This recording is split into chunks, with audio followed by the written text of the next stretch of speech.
जिस तरह से यहाँ पर G20 की इवेंट मुनक्कद की गई है, मुझे लगता है एक तो ये तो पैगाम है ही है कि जिस तरह से मेन स्ट्रीम एक्टिविटी बाकी हिंदुस्तान में हो रही है उसी तरह से जम्मू कश्मीर में भी, श्रीनगर में भी। लेकिन साथ ही साथ मुझे लगता है कि एक पैगाम जो दूर तक जाना चाहिए वो ये भी, और आप लेकर के जाएंगे कि जो आम आवाम है वादी कश्मीर का, श्रीनगर की गलियों कूचों पे चलने वाला आम इंसान, ही हैज़ मूव्ड ऑन।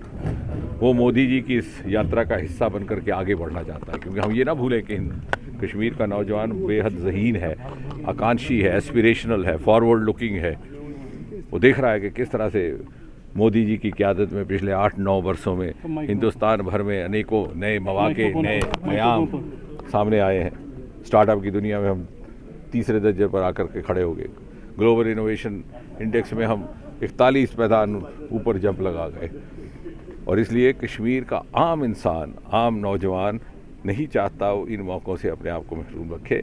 ये एक पैगाम, और साथ ही साथ बदला हुआ जो मंज़र है वो इसी से ज़ाहिर है कि हमने वो भी ज़माना देखा, आपने भी देखा, क्योंकि आप भी इसी धरती की औलाद है, कि पाकिस्तान से हड़ताल की कॉल आती थी और श्रीनगर में दुकानें बंद होती थी। आज श्रीनगर के अंदर से भी और बाहर से भी हड़ताल की कॉल आती है, लेकिन लोग वाग अपनी एक्टिविटी उसी तरह से जारी रखते हैं, क्यों आम इंसान की मानसिकता, उसकी जहनीत बदली है।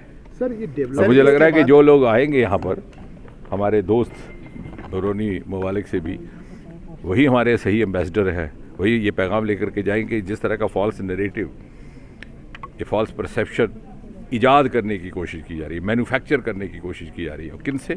या तो वो लोग जो अपने आप को self style critic, self style commentator, self righteous activist समझते हैं, या वो लोग जिनका वेस्टेड इंटरेस्ट है कि वादी कश्मीर में अमन कभी बहाल ही ना हो। सर और कुछ मोदी जी ने जो 90 के बाद नामालूम क्यों नज़र लग गई इस वादी जन्नत को कि हम तरक्की की राह से पिछड़ गए। वरना मुझे कई बार ख्याल आता है कि शायद ये आज हैदराबाद होता, क्योंकि उस ज़माने में भी जितनी इंटरनेशनल इवेंट्स हुआ करती थी श्रीनगर में होती थी। ये परिसर, ये वेन्यू जहाँ आप खड़े हैं, SKICC, ये इसी कल्पना, इसी तसव्वुर के साथ बनाया गया था कि यहाँ इंटरनेशनल कॉन्फ्रेंसेस हुआ करेंगी। और ज़माने में मुझे याद है कि एक इंटरनेशनल कॉन्फ्रेंस मेडिकल की चल रही थी जब एकदम यहाँ कर्फ्यू लग गए। और इसलिए अब जब 2 पीढ़ियाँ परवान चढ़ गई इस आतंक की भेंट, तो आने वाली पीढ़ी को इस बात का एहसास है कि हम अपना वक्त, अपनी ऊर्जा, अपनी युवा क्षमता इसमें ना खोने दें। सर आज के बाद कश्मीर को कहाँ देखते हैं आप? मैं तो समझता हूँ कि कश्मीर निकल पड़ा है, मोदी जी की विकास यात्रा का एक अहम हिस्सा बन चुका है। और आज भी ये बात नुमायां तौर पर मुझे लगता है कि पत्रकार मित्रों के माध्यम से, उनकी मार्फत से भी बाहर तक जाएगी कि ये जो G20 का यहाँ प्रोग्राम हो रहा है, इसमें किसी तरह का समझौता नहीं है। क्योंकि मैंने दूसरे प्रोग्रामों में भी शिरकत की है, गुरुग्राम में एंटी करप्शन वर्किंग ग्रुप में, उसी तरह का कल यहाँ इनॉग्रेशन सेशन होगा, फिर उसके बाद वर्किंग सेशंस होंगे, फिर बायलैटरल मीटिंग्स होगी, फिर 1-to-1 होंगी, फिर वॉलंटरी ऑर्गेनाइजेशंस के साथ इंटरेक्शन होगा। और एज ए रन अप जो कल हमारा एक फॉर्मल औपचारिक शुरू होगा प्रोग्राम, उससे पहले आज कल्चरल प्रोग्राम भी है, बैंक्वेट भी है, साइड इवेंट फिल्मों के ऊपर, क्योंकि वादी कश्मीर एक फिल्म का डेस्टिनेशन रहा है। बहुत सारे सितारे कश्मीर के नाम पर बने, शम्मी कपूर जैसे सितारों को तो कश्मीर का ही वरदान मिला।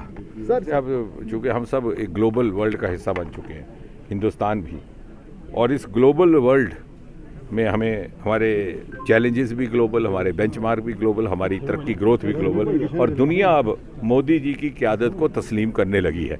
The world is ready to be led by India under prime minister Modi. Thank you sir. जो मुल्क यहाँ नहीं आए आज, उनके लिए क्या संदेश होगा? देखिए, उसमें आप बहुत ज़्यादा मुझे लग रहा है कि अपना वक्त ज़ाया करने की ज़रूरत नहीं है। अगर आपका इशारा पाकिस्तान की तरफ है, तो पाकिस्तान सन 1947 से लेकर के अभी तक कभी इस बात को समझौता नहीं कर पाया कि जम्मू कश्मीर हिंदुस्तान का हिस्सा है। कभी कन्वेंशनल वॉल, कभी इन्फिल्ट्रेशन, कभी प्रॉक्सी वॉल, कभी ये कभी वो। और लेकिन फ़र्क ये है कि वो ना देखें कि इस्लामाबाद में सत्ता में बैठे लोग क्या करते हैं, क्योंकि उनकी मजबूरी है। आप जा कर के एक सर्वे करिए, जो पाक अधिकृत जम्मू कश्मीर का आम आवाम है, वो भी मनी मन चाहता है कि काश मैं हिंदुस्तान का हिस्सा होता।